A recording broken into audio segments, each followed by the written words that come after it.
My name is Christopher Latkowski. I'm from Colorado in the United States. I've been at Touch Tuina for a little over a year with the Student and Master program, and now I'm seeing clients here as a practitioner.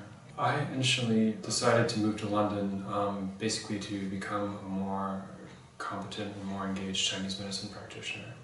I was a massage therapist for about 5 years, doing okay. But I found out about Touch Tuina because there was a significant lack of clinical Tuina education in the United States. So I kind of just started scouring the internet, scouring YouTube, and I kept seeing Errol Lynch and Touch Tuina coming up in the YouTube feeds. And I was watching their techniques and I was watching what was going on, and I was realizing that this wasn't happening in the States. I wasn't seeing this kind of clinical focus, this really manual therapy focused work. So I basically decided to pack everything up and find a way to move over here, and so I could be here just full time and focus on this kind of study and work with Errol.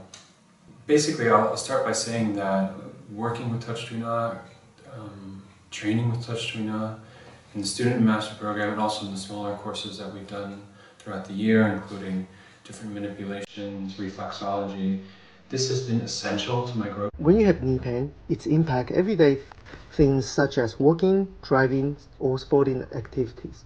The cause of knee pain are often associated with history of injury, age, or arthritis. If you are experiencing knee pains, when you are first visit, the question we ask and the test we perform attempts to clarify exactly where your pain is coming from.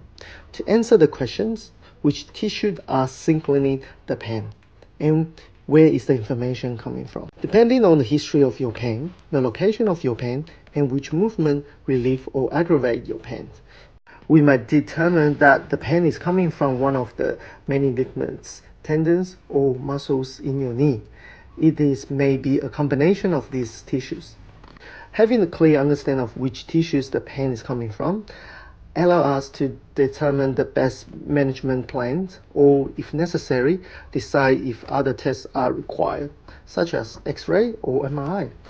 Broadly, we can categorize knee pain into 3 categories: acute knee pains, chronic knee pains, and chronic knee pain in acute stage.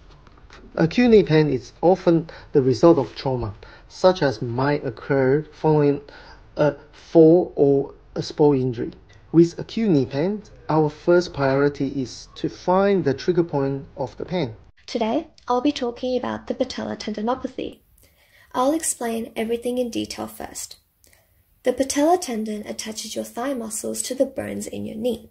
Your thigh muscles start from the tip of your pelvis and run all the way down over the kneecap and attaches to the lower leg.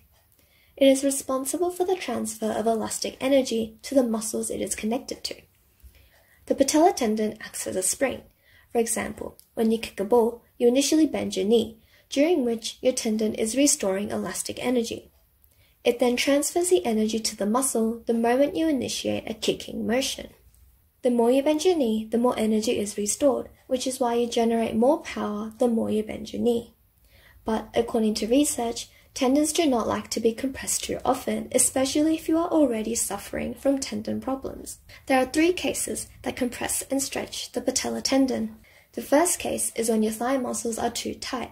If you have tight thighs, this will pull your kneecap upwards, essentially stretching out your tendon 24/7. The second case is when there is a lack of ankle movement.